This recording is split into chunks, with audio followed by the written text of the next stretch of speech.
네, 오늘도 아파트 힘차게 시작해 보겠습니다. 오늘 아파트에는 이분이 나오셨습니다. 부동산 전문가시죠. 박합수 교수님 함께 하셨습니다. 교수님 어서 오십시오. 네, 안녕하십니까. 네, 반갑습니다. 네, 네. 아파트에 찾아주셨는데요. 제가 교수님 오시기 전에 네, 좀 찾아봤어요. 네. 와, 부동산 시장에 굉장히 오래 계셨더라고요. 총 뭐, 몇 년 정도 한 지금 20년 보신 정도 거죠? 있었던 것 같습니다. 제가 네, 2003년에 이제 전에 국민은행에 일반 네, 직원으로 있다가 2003년도에 부동산 전문가로 음, 발탁이 돼서 네. 그때부터 이제 지금까지 있다고 보면 한 만 20년 정도 활동을 했습니다. 네, 예, 20년 예, 정도 시장에 계셨으니까 예. 예. 이제 뭐 안 보고도 훤하게 시장을 보실 것 같은 아, 기대감을 가지고 그 정도 아닙니다. 오셨습니다. 많이 변하기 때문에요. 네. 예, 네, 요즘 하반기를 이제 네, 맞이하면서 부동산 전망이 막 나오지 않습니까? 한쪽에서는 뭐 아직은 기다려야 된다. 또 네. 한쪽에서는 이제 큰 위험은 지났다. 이렇게 좀 나눠서 의견이 나오고 있는데 어느 쪽에 좀 무게를 두고 계십니까?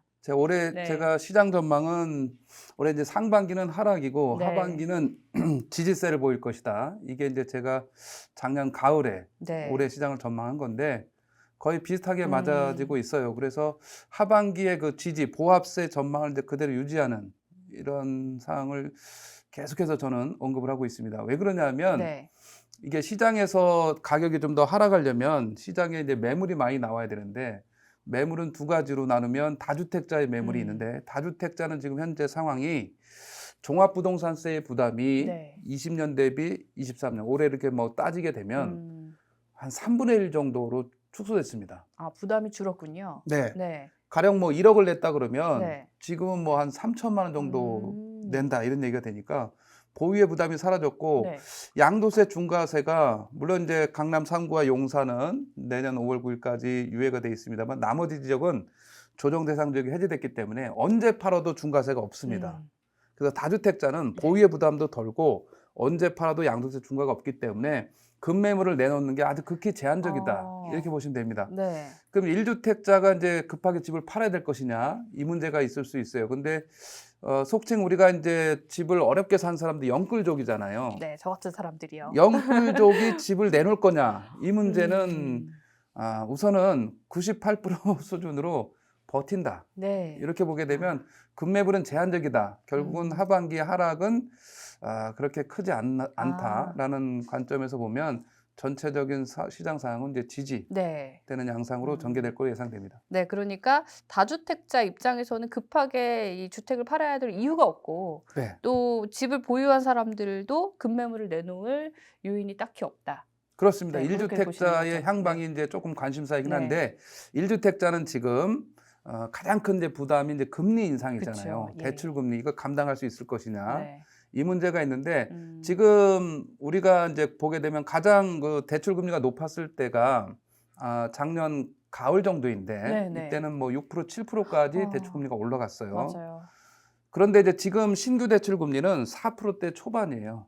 그래서 한 2% 남짓 좀 음. 떨어져 있는 상태이고 네. 그러면 이제 기존에 작년에 받았던 사람들이 1년 주기 내지는 뭐 6개월 주기 이렇게 받았을 거 아닙니까? 그렇게 되면 한 하반기만 어느 정도 네. 견디게 되면 내년도에는 금리가 좀 이렇게 아. 내려간다. 이런 이제 희망이 생겼어요.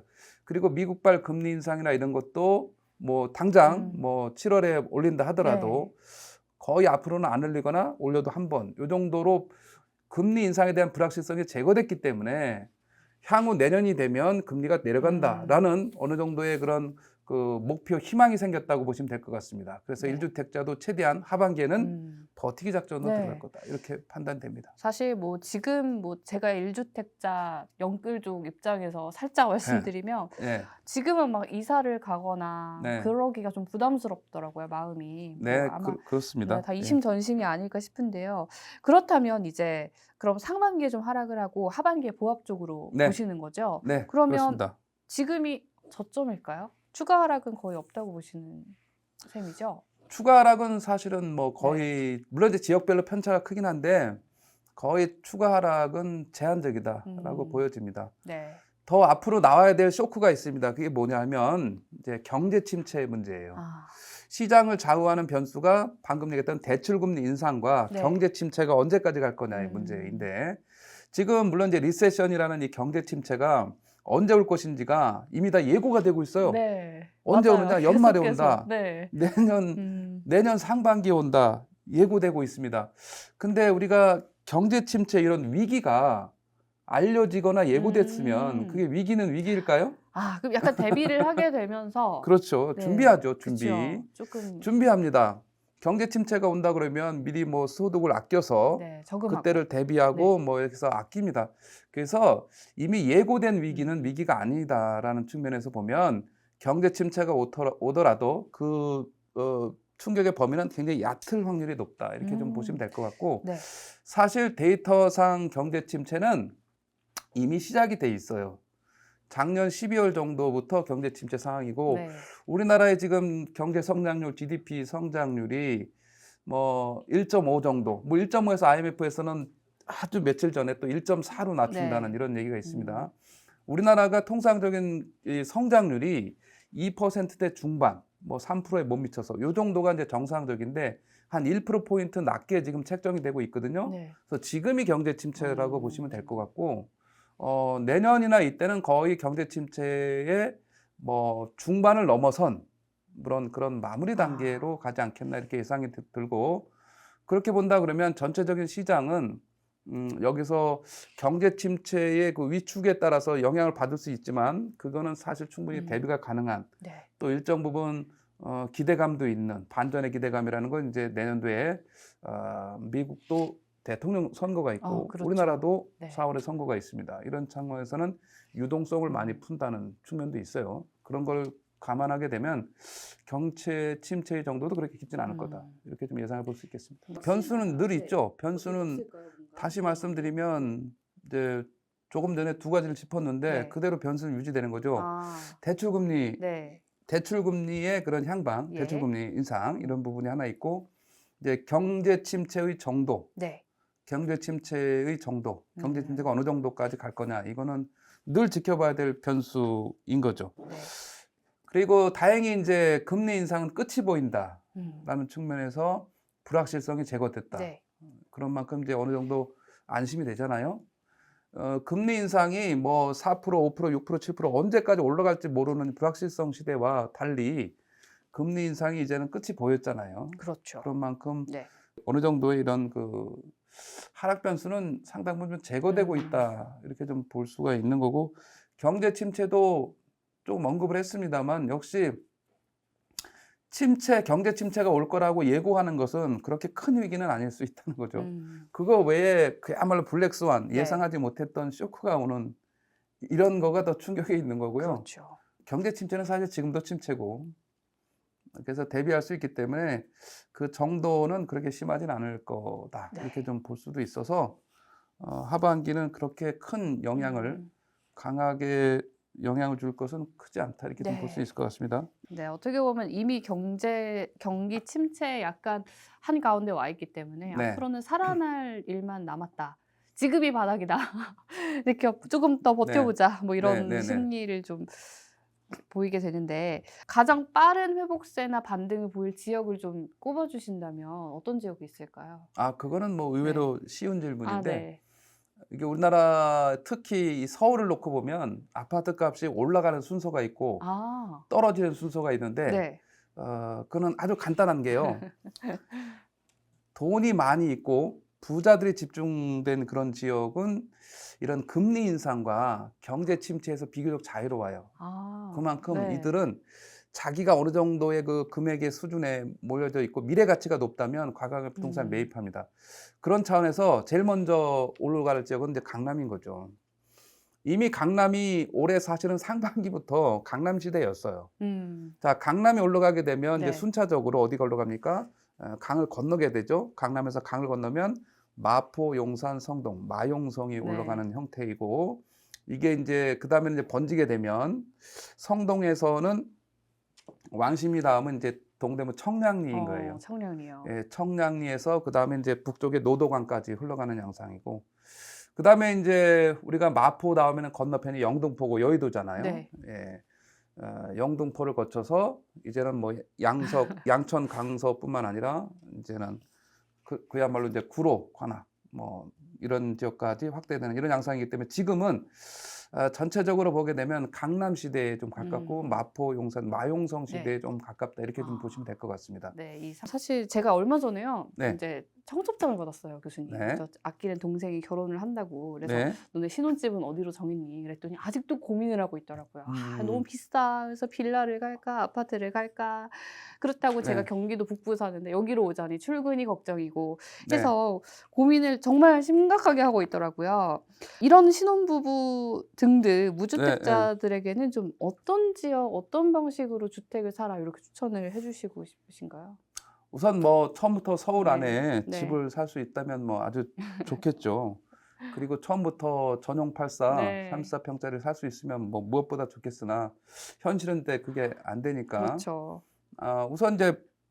우선 방향은 뭐 두 개가 있을 수가 있습니다. 네. 서울에서 굳이 경기도로 나가지 않는다는 전제가 있다면 결국 서울 내에서도 충분히 바라볼 만한 지역은 있는 거죠. 네. 우선 이제 강남이나 이런 데는 되지 않겠으나 앞으로 미래 가치가 좀 뛰어난 그런 지역들을 찾아볼 수 있는데 우선 뭐 가장 주목을 많이 하는 지역인데 두 군데가 있잖아요. 노도강, 노원 그 상계동 일대가 상계동, 네. 먼저 관심사로 떠오를 것이고 그다음에 이제 조금 더 뭐 남쪽 지역에 산다고 하게 되면 뭐 구로구 정도가 구로, 금천, 관악 네. 요 지역도 충분히 우리가 검토할 수 있는 그런 지역이에요. 왜냐하면 지하철 2호선뿐만 아니라 이제는 구로, 금천 요 라인에 네.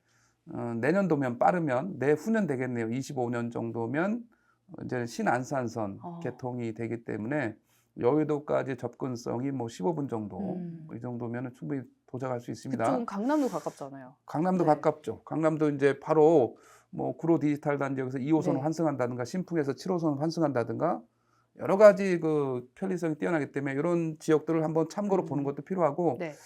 그다음에 이제 노원구에서는 우리가 상계동의 아파트 지구만 생각할 수 있지만 노원구도 보게 되면 그중에 이제 광운대 역세권이 있어요. 네. 광운대학교 역세권.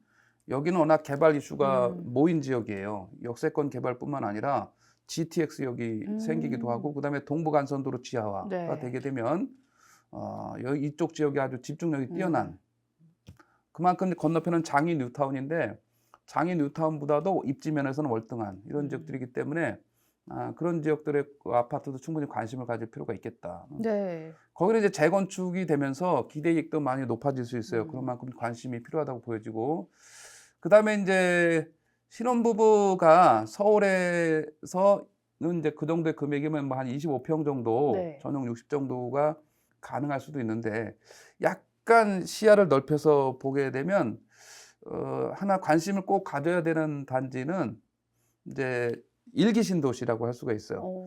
일기 신도시의 대표는 분당하고 일산인데 네. 뭐 평촌, 중동 3번이 있습니다만 두 개를 놓고 보면 분당은 이제 현실적으로 뭐 가시기는 쉽지 않죠. 서울이나 집값이 마찬가지니까. 비싸요. 그럼 일산 네. 한 군데를 본다면 일산에서는 네. 3호선 마두역이나 네. 그다음에 경인중앙선 백마역 주변은 충분히 검토가 가능해요. 아, 그렇습니까? 여기는 이제 34평 정도가 5억 중후반 정도면 접근이 가능합니다. 네. 이쪽 지역은 이제 그런 그 일기 신도시 재정비 계획에 의해서 개발이 되게 되면 충분히 50% 정도의 그 상승 기대감이 있다고 보여지고 가장 이제 일산이 문제가 된 게 뭐냐면 강남의 접근성인데 너무 멀어서요. 이게 GTX-A가 이제 내년 6월에 서울역까지 옵니다. 이게 서울역까지는 내년에 이제 오게 되면 뭐 15분 남짓밖에 걸리지 않는. 진짜 가까운데요? 그리고 지금도 사실은 경의중앙선을 따라서 홍대에서 2호선을 환승한다든가 공덕에서 5호선을 환승하게 되면 이 도심 접근성도 확보되고 그다음에 뭐 이제 공덕에서 여의도로 오려면 뭐 바로 환승. 그래서 출퇴근 시간이 30-40분밖에 안 걸려요. 이 지역에 대한 기대감은 충분히 가져가도 무리가 없는 그런 상태라고 할 수가 있겠습니다. 왠지 제가 이사를 가고 싶은 네, 생각이 그리고 드는데요. 이건 제 사심이 약간 담긴 질문인데 예. 김포는 어떻습니까, 교수님? 김포는 우리가 안타깝게도 김포 골드라인이 네. 계속 사회적인 이슈로 등장하고 그쵸. 있잖아요. 네. 자, 이 경전철이 다니는 곳은 주의가 필요한데 우리가 일반적인 도시철도 경전철은 두 칸이에요. 객차가. 근데 신도시 하나를 감당하기 네. 위해서 철도를 넣는데 2칸짜리를 놓는다는 것은 사실 그때 아. 당시에 국토부를 비롯한 결정권자들은 상당히 고심을 했어야 돼요. 네, 그러니까요. 그래서 이제 그거를 보완하기 위해서 지하철 5호선이 네. 갑니다. 한강선이 가는데 그게 언제 개통하느냐? 10년입니다. 10년. 10년을 더 기다려야 그래서 되는군요. 김포의 눈물은 10년간 흘려져야 네. 되기 때문에 절대 가시는 거는 지양해야 네. 됩니다. 물론 이제 뭐 자가용을 이용한다든가 이렇게 된다 그러면 혹시 대안이 될 수 있겠으나 지하철을 이용할 계획이라면 좀 주의가 필요하다고 보여지고 차라리 이제 그런 상황이 되면 오히려 검단 신도시가 오히려 이제 인천공항철도를 네. 비롯해서 인천철도 뭐 1호선을 비롯해서 이런 그 라인들이 또 있고 오히려 검단 신도시가 김포공항을 중심으로 보면 배후 한 10분 정도 거리에 있어서 네. 접근성도 아주 좋아요. 사실 김포에서도 검단이 별로 멀지는 않거든요. 서울을 괜찮겠네요. 네. 서울을 중심으로 볼 때 검단 신도시가 훨씬 가까워요. 가깝군요. 예, 김포 한강 신도시보다. 그래서 네. 뭐 이런 얘기를 좀 하면 그렇습니다만 김포를 가시려면 검단도 같이 검토하라. 같이 검토를 예, 해보라. 같이 검토 한번 해보시라는 네. 말씀을 드릴 수가 있겠고, 네. 그다음에 이제 서쪽을 말씀드렸는데 이왕 말씀드린 김에 동쪽을 가면 네. 동쪽에는 이제 당장 1년 후가 되면 구리 남양주 시대가 열려요. 남양주요. 예. 굉장히 사람들이 남양주를 엄청 멀게 생각하더라고요. 멀게 생각하는데 이 가령 이제 뭐 광화문 도심이라든가 네. 여의도 쪽에 있는 분들은 멀다고 생각할 수 있는데 오히려 강남에 있는 분들은 이제는 강남을 30-40분 만에 바로 직결될 수 있는 지하철 8호선이 개통합니다. 네. 당장 이제 내년 6월이거든요. 24년 6월. 얼마 안 남았네요. 얼마 안 남았습니다. 그래서 구리 남양주에서 8호선을 타면 바로 잠실역에서 2호선, 바로 한정거장 더 가면 석천역에서 9호선을 타고 네. 바로 강남으로 이렇게 진입할 수가 있어요. 그 시간은 뭐 30분 남짓이면 가능하기 때문에 충분히 검토가 가능한 지역입니다. 그래서 서울을 중심으로 이 구리시 같은 경우는 네. 서울의 26번째 구라고 봐도 전혀 손색이 없는 그런 입지를 가지고 있어요. 바로 건너편이 강동구예요. 그래서 거리상 똑같아요. 그래서 구리 남양주 특히 이제 새 아파트가 필요하다면 다산 신도시 이런 다산 데도 신도시. 관심을 가져도 충분합니다. 지금 말씀하시는 걸 쭉 들어보니까 제가 듣기만 하는데도 교수님 머릿속에는 네. 지하철 노선도가 쫙 펼쳐져 있는 듯한 제가 그런 느낌이에요. 2016년도에 네. 우리나라에서 처음으로 철도 역세권 투자 전략을 강의를 시작했어요. 어쩐지. 그래서 철도와 지금 최근에는 네. 고속도로까지 네. 합류를 시켰어요. 그래서 음. 이런 그 교통 인프라가 그러니까요. 부동산 네. 시장에 미치는 영향에 네. 대해서 제가 나름대로는 2010년부터 네. 투자 전략을 구성해서 강의를 해왔기 때문에 네. 아마 그때 들은 사람이라면 지금 아마 3배가 올라가 그러게요. 있겠네요. 그러니까 이게 네. 결국 교통과 이 주거는 같이 가는 거기 때문에 불가분의 관계죠. 네. 왜냐하면 주거 선택 기준에서 1순위가 교통이에요. 그쵸. 교통, 특히 가로하고 철도, 교통, 교육, 주거환경, 편의시설 네. 그리고 이런 관점에서 이제 시장을 봐야 되기 그쵸. 때문에 네. 제일 중요한 우선순위가 교통이죠. 네. 그래서 우리가 그런 서울 주변에서도 당장 2-3년 안에 개통될 철도를 중심으로 나의 입지를 선택하게 되면 충분히 앞으로도 뭐 한 30% 이상 그렇게 상승할 여지는 있다고 네. 보여집니다. 자, 저희가 일단 서울 위주로 좀 네. 이야기를 나눠봤는데 지방은 요즘 네. 좀 불안하다는 얘기도 많이 나오고 네. 많이 고려를 안 하시는 것 같은데 제가 얼마 전에 이런 생각을 했어요. 돈도 없으면서 네? 왠지 지방에 아파트를 한 채 사고 싶은 거예요. 다주택자가 꿈이거든요. 아파트를요? 네, 그래서 지방 쪽 사정을 되면 한번 여쭤봐야겠다. 네. 어디를 좀 눈여겨볼 만한 곳이 있을까요, 교수님? 투자의 관점에서 보면 네. 뭘 해야 되는가 하면 네. 지금 최악의 시장을 보는 거죠. 지금 최악의 시장이 어디입니까? 대구죠, 대구. 대구가 네. 지금 미분양이 이제 물론 이제 13,000가구에서 살짝 떨어져서 12,700가구 정도. 우리나라 전체 미분양 주택 수는 68,600가구인데 네. 그중에 12,700, 거의 13,000가구 가까이가 대구에 있어요. 심각하네요. 전국 네. 1등이죠. 전국 1등이니까 이게 제일 저점에 예. 있겠죠. 자, 저점에 있는데 네. 언제 회복이 될까? 내년, 내후년 정도, 2년 정도 필요할 것 같습니다. 그래서 대구는 지금 어찌 보면 제일 저점이라고 보시면 될 것 제일 같아요. 힘든 시기를 보내고 있군요. 그렇죠. 제일 잘 네. 나가는 데 가서 추격 매수하는 그렇죠. 것은 투자가 아니잖아요. 네, 그렇죠. 그거는 자칫 꼭지를 음. 잡을 수 있잖아요. 그러면 제일 저점인 데가 어디입니까? 대구에 가서 관심을 갖는 거는 네. 유효할 수 있죠. 네. 물론 대구에서 메인 동네를 가야죠. 대구에서는 이제 수성구. 수성구가 서울의 강남이잖아요. 예. 뭐 범어동, 황금동 이런 음. 데들이 황금 네. 이런 데들이 이제 주력이에요. 그래서 물론 이제 그런 것들도 미분양이 뭐 거의 2천, 3천 가구 가까이씩 있어요. 그래서 그런 지역들을 잘 보는 거는 관심이 유효하다. 네. 그러나 이런 우리가 지방에 가서 아파트 하나 사서 투자용으로 가지고 가는 것은 그렇게 썩 건장할 일은 아니에요. 그런 이제 지역민들의 사항이지 네. 원정 투자까지 그럴 가서 일은 아니군요. 그렇게 네. 하기에는 다소 좀 부담이 있는 시장이기 때문에 제가 보는 관점에서는 네. 이렇게 집을 두 채로 나눠 놓는 네. 이런 분산보다는 하나로 집중하는 아. 1주택자의 주택을 아주 똘똘한 한 채잖아요. 네, 이거를 오히려 더 그렇죠. 강화하는 게 네. 훨씬 더 유효한 전략이에요. 왜 그러냐면 1세대 1주택자는 양도세 비과세를 물론 12억 원 이하까지는 100% 양도세 감면되기 때문에 이거를 활용해서 네. 순환을 하는 거예요. 가령 뭐 3년마다 네. 지역을 뭐 갈아타기를 해서 아. 자꾸 좋은 데로 간다든가 음. 재건 쪽으로 해서 미래 가치가 좀 좋은 데로 네. 변신해서 지역 갈아타기를 한다든가 평수 늘리기를 한다든가 네. 지역 갈아타기 평수 늘리기 음. 이런 식의 전략이 좀 더 유효합니다. 아. 왜냐하면 세금을 100% 절세할 수 있기 네. 때문에 그렇습니다. 그래서 이렇게 분산하는 것보다는 주택은 1주택으로 집중하는 게 더 훨씬 더 매력이 있습니다. 네, 제가 지금 집에 산 지 딱 3년이 됐는데 아, 이쯤에서 갈아타기를 시도해봐도 괜찮겠네요. 그렇다고 봐야죠. 네. 이제 조금 더 미래 가치가 높은 네. 지역으로 점검을 해서 네. 한번 옮기는 것도 필요합니다. 네. 우리는 뭐 한 지역에 10년 살면 굉장히 이거 자랑스러워하는데 그거 망한 물론 투자 아닌가요? 고가 주택은 그럴 수 네. 있어요. 초고가 주택은 1년에 뭐 보유거주 8%씩 받아서 네. 80% 공제받으면 양도세를 절세할 수 있는 여지가 크니까. 근데 방금 말씀드렸던 12억 원 이하는 네. 그럴 필요가 없단 말이죠. 예. 그래서 갈아타기가 1주택자에게는 충분히 고려돼야 될 우선적인 네. 덕목이다. 네. 누가 그러던데 집을 자주 이사하는 게 투자적인 관점에서 굉장히 좋다라고 네.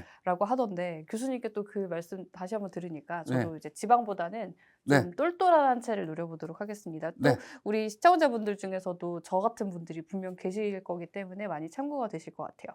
지금 저희가 하반기 네. 부동산 시장 전망을 좀 해봤으니까 좀 네. 디테일하게 시장 분석을 해볼 텐데 제가 이제 요즘 부동산 관련 뉴스를 좀 보면 제일 많이 나오는 게 미분양인 것 같아요. 네. 오늘 오면서 네. 제주도의 미분양 아파트에 전기가 끊기고 관리실이 네. 문 닫고 그래서 지금 세입자들이 너무 곤혹에 빠졌다. 네. 이런 뉴스를 보고 왔는데 뭐 제주뿐 아니라 전국적으로 심각한 문제가 되고 있는 것 같습니다. 그러면 하반기에는 미분양 문제도 좀 해결될 거라고 보시는 건지 아니면 좀 더 심각해질지 그거 전망 좀 부탁드릴게요, 교수님. 미분양 네. 주택은 이제 전체적으로 보면 5월 기준입니다. 5월 그게 이제 최근 자료입니다. 네. 5월 기준으로 전국적으로는 이제 68,600호. 이거는 4월 달 대비 2,500가구가 줄어든 수치예요. 줄어든 거예요? 예. 예. 그래서 전체적으로 미분양은 점진적으로 줄고 있는 양상이에요. 네. 그래서 총량으로 보면 네. 다소 약간 부담이 있을 수 있겠지만 이게 절대적으로 우리가 이 총량만 가지고 생각하지 말아야 되는 게 우리나라 전체 부동산 시장은 지역별로 달라요. 그래서 수도권 다르고 지방 다르고 네. 수도권에서도 또 이제 뭐 서울, 인천, 경기 조금씩 다르잖아요. 지방도 마찬가지예요. 지금 미분양 주택이 심각하다고 했지만 네. 미분양이 심각한 곳은 세 군데 정도예요. 대구가 이제 12,700가구. 그죠? 그다음에 일부에서 봤었죠. 예. 경상북도가 8,600가구. 자, 8,600가구인데 그중에 1등은 어디냐면 포항이에요. 포항. 포항이요? 결국 그 경상북도의 문제는 포항의 문제예요. 네. 예. 그리고 이제 충청남도가 7,100가구 정도 됩니다. 그래서 굳이 문제라고 거론을 하려면 네. 결국은 이제 세 군데인 거예요. 요 군데를 네. 요 세 군데를 찍어서 문제라고 할 수 있는 그렇죠. 거죠. 네. 그래서 이거를 뭐 지방의 문제다 이것도 아니고 딱 세 군데 정도가 문제의 네. 소지가 있는 거다 이렇게 좀 보시면 될 것 같고 경상북도에서도 결국은 또 하나 줄이면 포항시 하나만 이미 문제예요. 물론 이제 그 밑에 경주가 있긴 네. 하지만 차이가 많이 나요. 한 3배 아. 이상 적어요. 네. 자, 대구도 이제 13,000가구를 넘었었는데 음. 서서히 좀 감소 추세에 예. 있다고 보시면 돼요. 그렇지만 이제 여전히 대구는 이제 올해 입주 물량이 지난 뭐 20년간을 통틀어서 보면 거의 제일 많은 입주 물량이 대구에 들어가고 있고 네. 그 와중에 이제 미분양 물량이 또 있는 거기 때문에 대구는 어느 정도 좀 지금 영향력이 크다라고 볼 수가 있고 이 영향은 24년도까지 좀 이어질 가능성은 있겠다. 네. 이렇게 좀 예상을 해보고 저는 25년도 정도면 또 입주 물량이 음. 대구도 많이 줄기 때문에 일정 부분 회복이 가능하지 않겠나 이렇게 예상은 해보고 있습니다.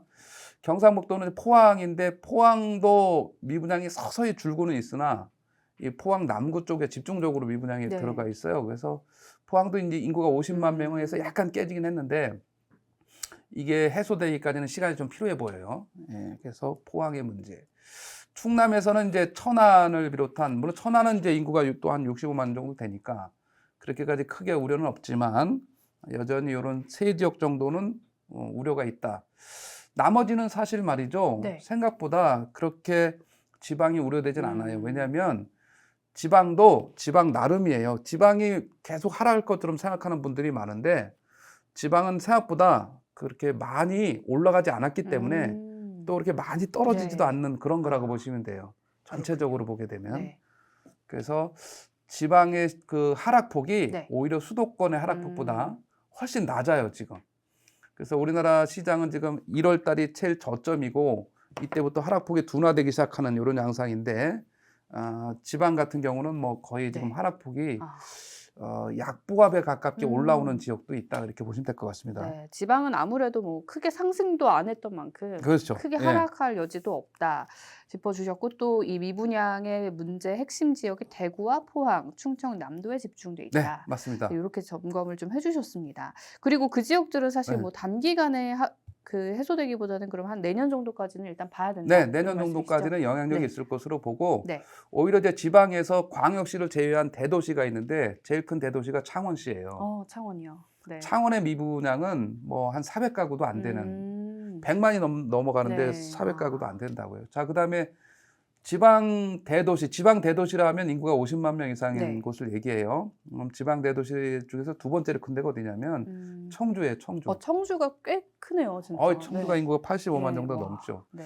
여기도 미분양이 100가구 정도에 불과하고요. 그다음에 이제 3등, 4등이 네. 전주시, 천안시 여기가 65만 정도 수준인데 전주 같은 경우도 100가구 정도 수준에 불과해요. 그래서 거의 지방 대도시는 네. 거의 부담이 없는 그런 시장이고 오히려 창원 같은 경우는 분위기가 개선되면 이렇게 반전이 나타날 수도 있는 그런 상황이라고 볼 수도 있습니다. 네. 우리가 보통 이제 지방이라고 하면 지역 모두를 그냥 통틀어서 뭐 뉴스에서 네. 지방이라고 하니까 그런 줄 아는데 사실은 좀 따져보니까 그럼요. 네, 지방 전체의 문제라고 보기에는 좀 성급한 일반화의 오류다 뭐 이렇게 봐도 되겠네요. 세분화해서 네. 봐야 되고 네. 지역별로 편차가 큽니다. 이 주택을 이렇게 통틀어서 보기가 문제가 있는 게 뭐냐면 네. 주택은 지역별 대체성이 없어요. 그게 어떤 의미죠, 구체적으로? 대체성이 없다는 것은 간단하게 방금 얘기했듯이 대구에 집이 막 남아 들어가잖아요. 근데 이 대구의 미분양 물량이 서울 사람하고 무슨 상관이 있습니까? 뿅 갈 수는 없죠, 서울로. 전혀 상관없는 네. 다른 나라 얘기잖아요. 그렇죠. 같은 경상북도에서도 마찬가지예요. 경상북도에서 예를 들면 뭐 저쪽에 포항에 네. 있는 곳과 이쪽 거의 뭐 북쪽에 가까운 경상북도에서 네. 가령 뭐 안동이나 뭐 상주나 이쪽 뭐 김천이나 이런 데하고 포항은 뭐예요? 전혀 다른 나라인 거잖아요. 그렇죠. 네. 대체성이 없어. 그래서 그 지역의 문제는 그 지역에서 세분화돼서 지역으로 봐야지 그 지방시장 분석이 가능해요. 네. 통틀어서 얘기하면 맞지도 않아요. 그러니까요. 김천 같은 경우에는 네. 수치상으로는 주택 가격이 거의 떨어지지도 않았어요. 거의 그냥 일자예요. 그러니까 이제 분석을 네. 달리 해야 되는 거죠. 저희가 미분양 얘기를 좀 여쭤봤는데 미분양과 더불어 많이 약간 바늘과 실처럼 요즘 얘기가 나오는 게 부동산 PF 부실 문제고요. 이것 때문에 경제에 영향을 준다. 뭐 건설사들이 줄줄이 문을 닫을 거다. 뭐 이런 경고성 이야기도 많이 나오고 얼마 전에 막 네. 새마을금고 대람도 있었고 네. 그래서 조금 많은 분들이 좀 걱정을 하고 계실 텐데요. 이 부동산 PF도 막 보니까 한 100조 정도 규모던데 이게 좀 정말 우려를 해야 되는 수준입니까? 아니면 좀 과장된 측면이 있습니까, 교수님? 어떻게 보십니까? 어느 정도 우려는 네. 되는 수준인 아, 거죠. 네. 이게 왜 그러냐면 우리가 부동산 시장 안정을 하기 위해서는 공급을 확대해야 되는데 네.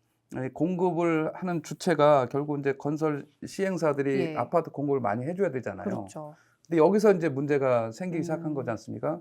이게 문제가 생긴 원인은 뭐 두 가지, 역시 뭐 뻔한 건데 네. 금리가 인상되면서 전체적인 이제 이자가 많이 네. 올라가다 보니 사업성도 악화되고 말이죠. 그리고 그 와중에 이제 공사비 인상, 공사비가 올라가면서 네. 또한 또 사업성이 없게 생긴 거죠. 그래서 굳이 지금 이런 침체기에 고분양가로 분양을 해야 되는데 원가가 워낙 높아져서 금리도 올라가니까 이거 네. 이자 비용을 반영해야 될 거 아니에요. 그렇죠. 공사비도 올라갔으니까 원가로 공사비를 반영하면 분양가가 높아지잖아요. 이렇게 또 분양해 가지고는 건설 시행사 입장에서는 사업성이 안 나오는 네. 거죠. 아, 이렇게 해서 뭐 남는 게 있나 이런 그렇습니다. 마음이 들겠죠. 그러다 보니까 이제 예. 이래저래 그 분양을 미루게 되고, 그리고 전체적으로 사업이 지체되다 보니까 물론 이제 조금 전에 언급한 미분양이 주는 것에 이 네. 분양 자체 물량을 아, 오히려 분양 안 하고 네. 대기해 유보하고 놓은, 있기 네, 네. 때문에 미분양이 늘지 않는다, 이런 이제 분석도 있을 수 있어요. 왜냐하면 분양 물량 자체가 네. 지난해가 100이라고 그러면 지금 뭐 거의 한 3분의 1 음. 정도 이렇게 줄은 경우도 많이 있고 하니까. 부동산 PF 문제는 그래서 이번 하반기가 어느 정도 좀 갈림길이 되지 않겠나 생각이 됩니다. 네. 그래서 금리가 최대한 빨리 좀 안정이 돼야 되고, 공사비나 이런 그 인플레이션이 어느 정도 좀 안정이 네. 되면 하반기를 우리가 좀 슬기롭게 잘 넘긴다면 충분히 내년 이후에는 좀 개선이 되지 않겠나, 이런 이제 기대감을 좀 가질 수는 있습니다. 네. 그래서 부동산 PF, 물론 이제 그 전에 나오는 사전에 나가는 뭐 브릿지론, 네네. 이런 대출 연장, 뭐 금리 수준을 어느 정도에서 유지할 것, 이런 부분에 대해서 각기에서 아니면 정부 차원에서라도 그렇죠. 좀 더 예. 고민이 좀 필요하고, 여기서 뭐 그런 부도라든가 이런 네. 것까지는 최대한 가지 않게 전체적인 거 관리를 좀 철저히 해볼 필요가 있다. 네. 이런 이제 리스크가 있는 시기가 하반기다, 이렇게 좀 볼 수 있습니다. 네. 자, 그래서 지금 정부의 역할 말씀을 해주셨는데, 뭐 미분양이든 PF 부실이든 사실 이게 뭐 어떤 한 주체가 우리가 잘해볼게 해서 해결되는 문제는 아니지 않습니까? 네. 정부의 역할이 굉장히 중요해 보이는데, 정부도 고심이 많을 것 같아요. 여러 주체들을 다 살피려면 힘들 텐데, 그러면 이쯤에서 네. 자, 정부의 부동산 정책 방향성에 대해서 어떻게 평가를 하고 계신지 또 안 여쭤볼 수가 없네요. 현재까지 네. 새 정부가 들어오면서 이제 1년 더 지났는데 예. 부동산 정책의 방향성에서는 어느 정도 긍정적으로 평가할 수는 있을 것 같아요. 규제 완화를 통한 전체적인 시장 안정, 네. 이런 측면에서는 이제 일부 뭐 성공을 거뒀다고 볼 수도 있을 것 같고, 다만 이제 계속 고수하는 문제가 있는데 네. 대출 규제는 아. 계속해서 완화를 안 하잖아요. 네. 물론 약간의 메인인 DSR 40%를 완화하지 않고, 이게 가계부채 증가의 우려로 네. 그거 대신에 예외를 두는 거죠. 특례보금자리론 같은 뭐 9억 원 이하에서 최대 네네. 5억까지 뭐 대출해주는, 이런 식으로 이제 약간 이제 편법적인 거죠. 어찌 보면 DSR을 완화하지 않으면서 또 예외로 된 대출을 운영하니까. 네, 그렇네요. 예. 그리고 뭐 이제 어제 오늘 나온 게 역전세에서 전세 보증금 반환 대출을 또 네. DSR 예외로 해준다든가. 저는 이거를 자체를 반대하는 사람은 아닙니다. 왜냐하면 전세 보증금 반환 대출 같은 경우 궁극적인 수혜자가 세입자잖아요. 네. 세입자가 전세 보증금을 빨리 반환받아서 거주 이전, 자유롭게 또 이전을 할 수 있는 이런 측면이고, 이 대출의 최대 수혜자가 결국은 세입자이기 때문에 약자잖아요. 약자가 혜택을 받는 거여서 궁극적으로는 이것은 뭐 합리적인 제도라고 이렇게 보여집니다. 이런 식으로 이제 정부 정책 자체들이 많이 좀 보완이 되고 있는데, 앞으로 좀 중점을 두고 합리적으로 개선해야 될 것은 방금 언급한 DSR 40%는 이거는 좀 정상화시켜야 될 필요가 있습니다. 왜 그러냐면 네. DSR 40%는 사실 집값 급등기에 어느 정도 이제 급조된 정책이라고 할 수가 있어요. 이 DSR 40%를 적용하게 되면 어느 정도 중산층이나 저소득층은 대출 받는 게 극도로 제한됩니다. 맞아요. 가령 5천만 원짜리 소득자가 그럼 1년에 갚아야 될 게 40%면 2천만 원이잖아요. 네.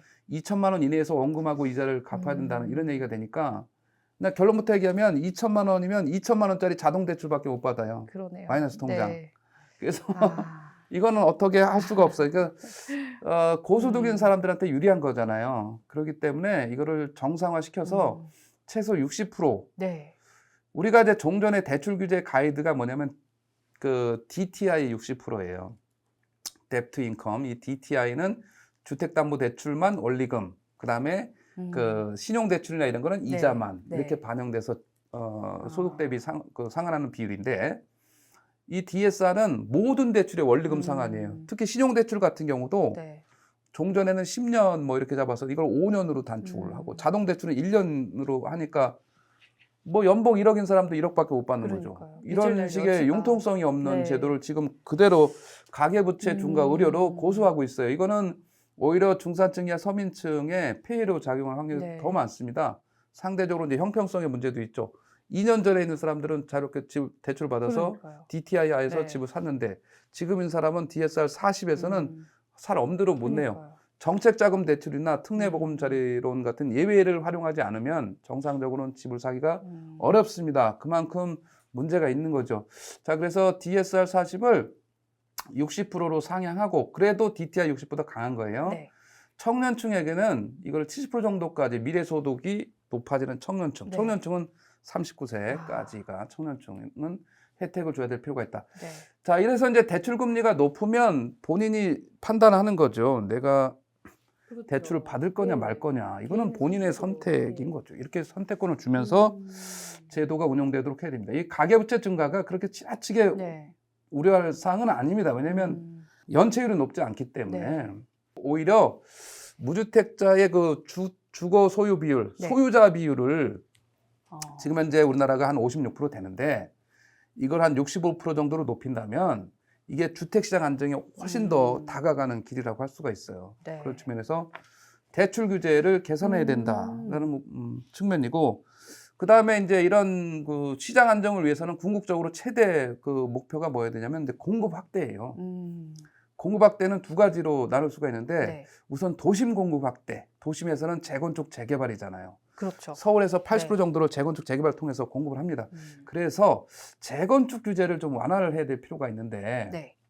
그중에 대표적인 게 이제 뭐가 있겠습니까? 안전진단은 완화를 했어요. 그래서 뭐 물론 이제 기대 수준까지는 아니지만 2018년 3월 5일 이전으로는 아니지만, 그렇더라도 구조 안전성 비율 30%까지는 그래도 낮췄으니까, 원래는 이제 종전엔 20%였는데 이게 50% 높아진 거를 30% 낮췄어요. 그래도 뭐 이 정도면 뭐 그렇다 치는데, 가장 큰 거는 이제 재건축 부담금이에요. 부담금이요. 이것 때문에 재건축을 추진하는 게 한계가 있고 계속 미룬다. 이 재건축 부담금은 전국의 재건축에 다 적용되는 건데, 네. 물론 이제 국회에 지금 이 그 수정안이 제출돼 있어서 논의가 일부 되고 있는데 진척이 빨리 안 돼요. 이게 재건축 부담금 방안을 정부가 작년 9월 29일 날 발표했는데, 네. 다 외우고 아직까지 거의 계시네요. 1년이 다 네. 돼 가는데 통과가 안 돼요, 법이. 이래더니 재건축 사업장들이 계속 지쳐야 되는 문제인 거죠. 계속 도미노 효과가. 그래서 이 재건축 초과익 환수제는 사실은 과감하게 폐지해야 돼요.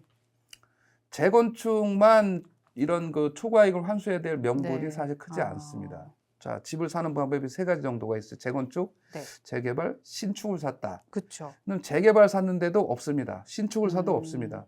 재건축만, 그 낡은 재건축 아파트 네. 한 채를 가지고 있는 사람들은 더 억울할 거 아니에요? 억울하죠. 나 실수요자인데 그 네. 낡은 아파트 한 채밖에 없는데 이거 다시 지으려면 초과익을 환수한다고 해. 이러면 뭐라고 생각하겠습니까? 내가 투기자도 아닌데. 그러니까요. 그렇지 않습니까? 이걸 과감하게 폐기해서 빠른 사업 속도, 다량의 공급 물량을 확대해서 도심에 네. 공급 물량을 늘려줘야 서울의 문제는 서울에서 해결할 수가 있어요. 서울에서 밖으로 나가지 않고 나는 서울에 살겠다. 네. 이 수요가 상당히 많지 않습니까? 맞아요. 예. 그래서 서울의 물량을 집중적으로 확대하기 위해서 재건축 규제 완화 필요하다. 이렇게 좀 보여집니다. 네. 자, 그다음에 수도권의 미래 공급 물량은 3기 신도시인데, 3기 신도시 물량을 같은 면적을 가지고 충분히 확대할 수 있는데도 불구하고 지금 확대하지 않고 있는 안타까운 상황이에요. 이게 궁극적으로 집값을 떨어뜨릴 수 있는 결정적인 그런 핵심 정책이 공급 확대인데, 네. 이미 3기 신도시는 토지 보상이 거의 마무리 단계잖아요. 예. 뭐 예를 들면 이제 고양 창릉부터, 고양 창릉, 부천 대장, 인천 계양, 광명 시흥이 됐던 뭐 하남 교산, 남양주 왕숙 이런 데들이 쫙 서울을 둘러싸고 있어요. 이게 1기 신도시보다 더 가까이 네. 있어요. 그래서 아주 매력적인 그런 입지를 확보하고 있는데 여기에 그 물량이 네. 신도시 물량이 한 35만 호 정도 되는데 네. 이걸 최대 50만 호 이상 같은 땅을 가지고 더 늘릴 늘릴 수 수 있는 거죠. 있는데 네. 이걸 제가 여러 번 정부에 제안을 했어요. 네. 왜 안 할까요? 안타깝습니다. 이유를 모르겠는데 네. 왜 쉽게 할 수 있냐면 네. 용도 지역, 그러니까 지역의 그 용도를 지정해 놓은 요 땅을 좀 예. 살짝 조정만 하면 돼요. 주거 용지로. 그게 안 되나 봐요. 지금 과도하게 지금 이제 음. 그 책정이 된 게 공원 녹지 비율이에요. 전체 신도시 공원 녹지 비율이 3분의 1이 전체 도시 3분의 1이 공원 녹지예요. 그러면 네. 사는 사람은 명품 신도시라 좋을 수 있겠으나 그거를 3분의 1씩이나 그 우리나라의 그 지형 그 상 이미 그 주변에 다 산이 숲이 다 둘러싸고 있는 그런 구조의 그 지형이란 말이에요. 네. 그래서 그 도시 내에 3분의 1씩이나 공원을 만들어야 될 이유가 거의 없고 일기 신도시 같은 경우는 5분의 1이 공원이에요. 전체 도시 면적에. 그 정도만 확보해도 충분합니다. 네. 녹지가. 그러면 이제 33%에서 20%까지 줄인다면 10% 이상의 땅이 나오는데 이거 주거용지로 전환해야죠. 자, 그다음에 이제 자족용지라 해서 지식산업센터 짓는 건데 이게 무려 평균적으로 보면 15% 정도가 확보돼 있어요. 많이 이거 돼 있네요. 5% 정도로 줄여야 네. 돼요. 왜냐하면 지금 지식산업센터 지은 서울 주변의 그런 네. 구역들이 다 50~60%다 공실 상태예요. 공실이더라고요, 진짜. 심각하잖아요. 근데 거기다 대고 15%를 또 공급하겠다는 거예요. 이건 말이 안 되는 거죠. 과감하게 5%만 남겨도 충분하니까 10% 정도를 주거용지로, 네. 주택용지로 전환해서 용적률을 올리게 되면 15에서 20만 호 정도가 같은 신도시를 가지고 가능합니다. 그래서 이게 가장 빠르고 쉬운 공급 확대 방안이 그렇게 되면 집값이 하락할 거 아닙니까? 그러니까요. 그리고 접근성도 좋고 3기 신도시는 공이 기존의 GTX와 다 연결되는 그런 연결성이 아주 뛰어난 그런 입지를 가지고 있어요. 그래서 이 수도권 주택시장 안정을 위해서 가장 빠르고 쉬운 길은 3기 신도시 공급 물량을 확대하는 방법이다. 네. 이런 정책을 3가지 정도 주안점을 가지고 추진할 필요가 있겠다. 왜냐하면 주택용지 비율이 26%밖에 안 돼요. 전체 도시 면적에. 이건 말이 안 되죠. 좀 효율적으로 쓰자 이런 말씀이시잖아요. 아니 그쵸? 전체 도시 네. 100을 확보했는데 어떻게 우리가 신도시 짓겠다고 네. 하는데 주택을 짓는 땅이 4분의 1밖에 안 되는 게 말이 돼? 상식적으로 말이 안 되죠. 나머지 땅이 3분의 1도 아니고 네. 3분의 1도 아니고. 자, 좀 네. 저희가 이런 점들을 속속들이 네. 좀 꼼꼼하게 따져봐야 될 필요가 있겠다 싶고 저희 청취자분들이나 우리 구독자분들도 이런 점을 아셔야 또 건의도 할 수 있고 하는 거니까 네. 좀 좋은 점을 짚어주셨으니까 열심히 또 계속 공부를 해보도록 하겠습니다. 전세 문제 이야기를 좀 나눠볼까 합니다. 요즘 뭐 깡통 전세다, 역전세 문제다 관련 이슈가 굉장히 심각한데요. 전세제도 폐지해야 된다 이런 목소리도 나오고 있는 상황입니다. 자, 교수님 지금 역전세나 문제가 심각하다고 다들 하시는데요. 네. 이게 얼마나 심각한지 이게 부동산 시장 전반에 하반기에 영향을 미칠 수 있는 이슈인지 그 부분 좀 점검해 주시면 좋을 것 같습니다. 역전세는 이제 내가 전세를 계약한 금액보다 지금 이제 갈아타기를 네. 하거나 내가 그 전세를 빼고 이사를 갈 때 네. 전세금이 현저히 낮아져서 그 네. 차액이 가령 뭐 내가 3억 원에 전세를 들어갔다 그러면 네. 지금 나오려고 보니까 뭐 2억 5천이다. 그럼 5천만 원만큼 이제 줄어들어 있잖아요. 그렇죠. 요게 이제 역전세라고 예. 할 수가 있고 이렇게 줄어드는 물건들이 많아서 보증금을 반환받는데 문제가 생겨서 내가 이사를 가기 어렵다. 왜냐하면 보증금을 뭐 못 돌려준다 이렇게 집주인이 얘기할 수 있잖아요. 이게 이제 역전세 문제의 핵심인데 이제 그 네. 차액만큼에 대해서 뭐 이자를 준다든가 네, 맞아요. 그런 일도 이제 생긴다고 하는데 오히려 월세를 뭐 역으로 준다 네. 이런 얘기도 있는데 지금 이제 뭐 전세 보증금 반환 대출이 DSR 예외로 또 실시가 됐기 때문에 그에 따른 전세 보증금 반환이 좀 원활하게 이루어지면 이 문제는 조금 수그러들 수 있지 않나 기대를 해보겠고요. 네. 자, 원천적으로 이제 이게 왜 문제가 생겼냐면 이 주택 가격이 급등할 때 주택 가격 선과 전세 가격 선은 지금 한 3년째 동행을 하고 있어요. 그러니까 매매 가격이 올라가면서 전세 가격도 같이 따라 올라간 거죠. 예. 정확하게는 이제 20년, 21년, 22년 상반기까지 주택 네. 가격이 올라갔어요. 19년이 1차 저점이라고 보면 되고, 자, 19년도 상반기는 조용했어요. 자, 하반기부터 서서히 올라가기 시작해서 20년도, 21년, 22년 상반기까지 이렇게 올라갔어요. 자, 그렇기 때문에 지금 문제가 되는 전세는 언제냐면 20년도 하반기부터 정확하게 20년도 7월부터 예. 22년 7월까지 2년간 계약한 전세금이 높아요. 예, 아. 2년간. 네. 요 전세금이 지금 이제 23년이잖아요. 네. 그러면 이제 21년도, 자, 21년도에 계약한 사람이 올해 23년 7월이 2년이 되는 거예요. 네. 근데 2년이 되면 우리가 계약갱신 청구를 통해서 5%만 올리고 5% 내에서 다시 2년 연장을 할 수 네. 있는데 이 사람들이 이거를 쓸 필요가 없는 거죠. 없네요. 왜냐하면 더 떨어졌으니까. 떨어져 있으니까. 그래서 이걸 돌려달라는 거예요. 다른 데로 가겠다고. 네, 더 싸게 갈 수 있으니까요. 그렇죠. 예. 그래서 이 문제는 네. 이번에 전세보증금 반환 대출이 원활하게 잘 이루어지면 어느 정도 많이 좀 누그러질 가능성이 있다고 보여지고, 자, 그러면 이제 우리가 이 역전세 문제는 언제까지 갈 거냐? 네. 21년도 7월이 이제 2년이 돌아온 거잖아요. 그렇죠. 그러면 22년도 7월은 언제가 2년이 돌아옵니까? 24년도 7월이잖아요. 아. 그렇죠? 네. 24년 7월, 내년 7월. 내년 7월이네요. 내년 7월이 되면 역전세 문제는 자연적으로 사그라들어요. 사라지는 거죠. 네. 좀 이제 그렇죠. 상당 부분 해소될 가능성이 열려 있는 그런 문제네요.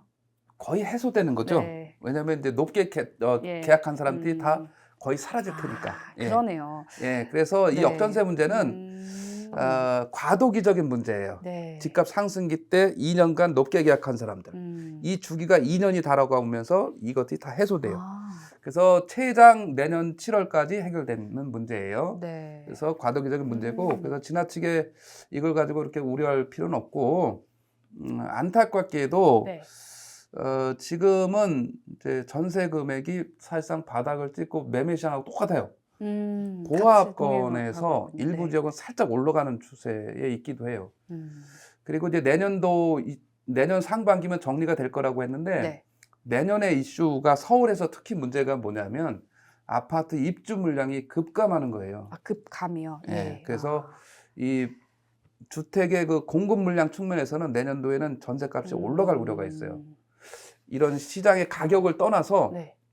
수급에서는 올해 서울의 아파트 입주 물량이 2만 6천 가구인데 내년도에는 14,000가구로 줄어요. 거의 이거는 많이 역대 줄어드네요. 20년간 최저 물량의 입주 물량이라고 보시면 돼요. 아파트 네. 입주 물량이. 그렇기 때문에 내년도에는 역전세 문제는 더 이상 그렇게 크게 나올 개연성이 크지 않다. 특히 주기로 따지면 네. 7월 이후 이 그 계약갱신청구권이 맨 처음 실시된 게 20년도 7월 그러니까요. 1일이에요. 그때만 해도 뭐 분위기가 좀 달랐는데. 그때 상황에서 우리가 계약갱신청구권을 뭐 일부러 왜 하느냐 이런 분들인데 저는 그게 굉장히 합리적이다라는 주장을 했던 사람이고, 네. 임대차 3법 폐지하라고 했지만 저는 전월세 상한제, 계약갱신청구권, 전월세 신고제를 왜 폐지해야 되느냐? 그거는 그냥 하나의 제도지. 30일 이내에 전세 계약 쓰면 신고하라는 네. 건데 폐지하면 안 되는 거고, 계약갱신청구권이 어느 정도 전세 가격 안정에 좀 효과를 주고 있기도 한 거예요. 역전세 문제는 이제 반환 대출이 네. 어느 정도 완화가 되면 일부 좀 수그러질 것으로 예상되고, 주기로 따지면 내년 7월까지가 사실상 마무리다. 네. 이렇게 좀 예상을 할 수 있어서 올해 하반기만 어느 네. 정도 잘 넘기면 되겠네요. 넘기면 네. 크게 무리는 없을 것으로 예상이 됩니다. 네. 근데 요즘에 막 이런 얘기가 나오잖아요. 전세 폐지로 네. 전세 때문에 짜증나 막 이런 네. 문제가 생기니까 없애버리자. 이거 좀 과격한 주장도 나오는데요. 전세를 없애는 게 가능할까요? 뭐 굳이 없앨 필요가 있다고 보십니까? 전세는 그 어떤 누구가 임의대로 그쵸, 그건 없애거나 그렇죠.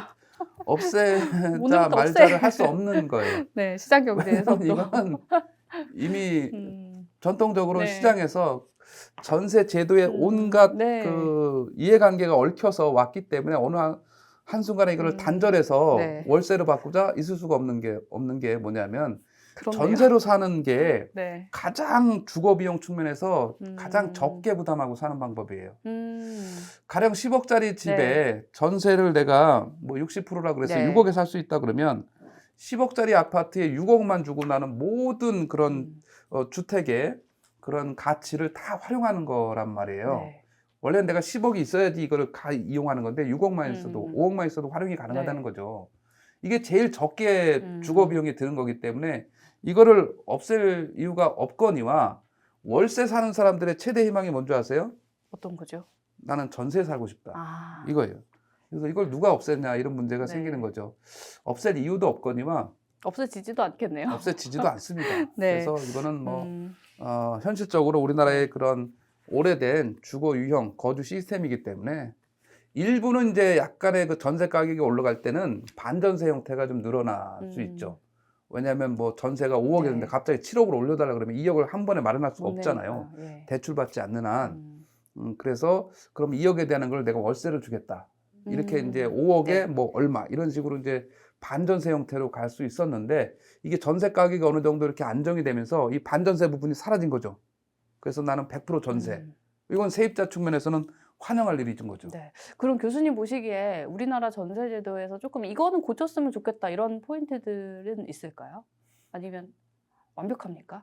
전세 제도는 집값의 일정 비율, 이제 전세가율이죠. 이거에 따라서 왔다 갔다 등락을 합니다. 그래서 네. 보통 이게 통상적으로 전세가율이 70%를 넘게 되면 집값을 밀어 올리는 효과가 있습니다. 아. 왜냐하면 30%만 보태면 집을 살 수 네. 있기 때문에.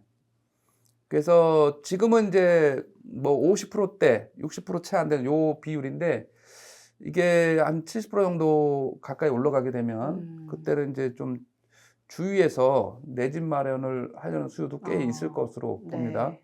이걸 뭐 없고 뭐 이게 장단점 이걸 따지기보다는 요런 전세가율의 그런 그 분위기를 잘 봐서 내 집 마련에 좀 잘 활용하는 네. 이런 전략이 전 세입자에게는 좀 중요하다고 보고 네.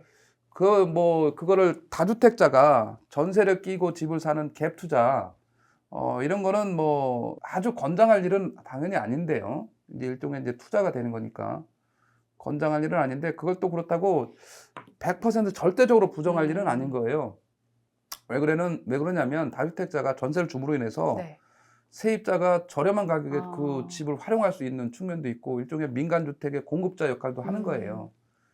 그렇기 때문에 이게 유기적으로 맞물려서 네. 돌아가는 거지. 그렇지만 이제 과도하게 지금은 이제 그런 집을 전세를 끼고 사는 이런 것들을 방어하기 위해서 전 정부에서 만들어 놓은 게 다주택자 취득세 중과예요. 네. 취득세 중과. 그렇죠.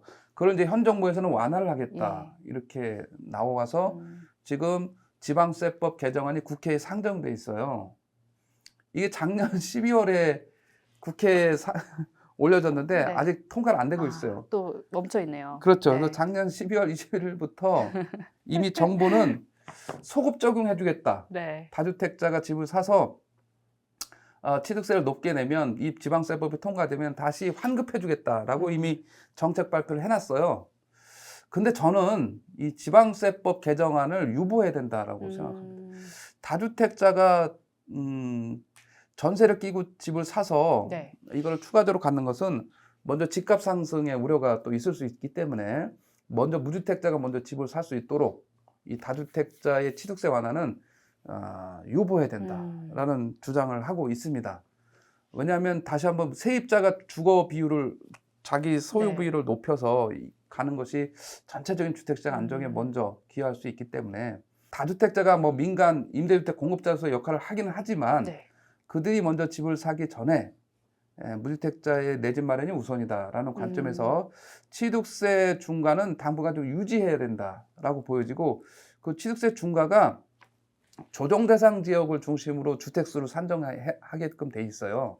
근데 조정 대상 지역이 강남 3구하고 용산구 빼고는 다 해제돼 버렸잖아요. 네. 그래서 이제 그 기준은 거의 의미가 없기 때문에 수도권, 뭐 지방 광역시, 지방 대도시 이런 기준, 행정 단위별로 기준을 재수립을 해서 이걸 상시 과세 체계로 좀 운영을 해서 다주택자의 진입을 일정 부분 차단하는 이런 시스템으로 이 취득세가 개선돼야 된다라는 주장을 끊임없이 하고 있습니다.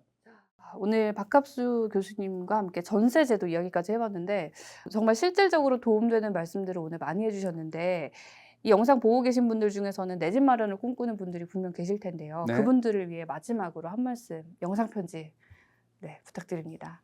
내 집 마련은 이제 우리가 당연히 해야 될 뭐 하나의 그 숙제라고 네. 해야 될까요? 그렇기 때문에 내 집 마련을 언제 할 거냐 이런 시기는 내가 준비됐으면 바로 해요. 뭐 매수 네. 시기가 언제냐 이렇게 질문하는 경우가 간혹 많잖아요. 근데 내가 준비됐을 때가 매수 시기예요. 그래서 언제 사야 될 것인가는 내 상환 능력, 대출 상환 능력이라든가 이런 것이 준비되면 크게 무리가 없다고 보여지고, 그렇다고 뭐 집값이 막 올라가는 데 가서 추격 매수하라는 뜻은 아닙니다. 그래서 지금 상태에서는 청약에 관심을 둬도 크게 무리가 없다고 보여지고요. 그다음에 일반 주택을 좀 싸게 급매물이 나온다면 내 관심 지역에서 충분히 좀 미래 가치 좀 기대를 두고 재건축이라든가 이런 것까지 좀 감안해서 접근하는 것은 저는 크게 무리가 없다고 보여집니다. 물론 이제 집값이 아직 대부분 다 오른 게 아니기 때문에 상대적으로 덜 오른 지역이 있고, 잘만 발품을 찾아보면 이렇게 뭐 인터넷에 온라인에 물건이 아니더라도 그 있는 급매물이 있을 수 있습니다. 그런 지역에 뭐 중개 업체를 좀 방문하게 되면 네. 있을 수 있기 때문에 충분히 발품을 팔면서 내 집 마련을 좀 더 적극적으로 나서는 게 좋지 않겠나 네. 의견을 드릴 수 있습니다. 오늘 마지막으로 주신 이 조언을 참고해서 모두가 내 집 마련을 네. 꿈꾸면서 또 부자 되시길 바랍니다. 오늘 아파트에 출연해 주신 박합수 교수님께 다시 한번 감사 인사드릴게요. 고맙습니다. 네, 감사합니다. 경제핫스팟도 여기서 마무리하도록 하겠습니다. 영상 재밌게 보셨으면요, 좋아요와 구독도 많이 부탁드리고요. 지금까지 경제 크리에이터 신지은이었습니다. 고맙습니다.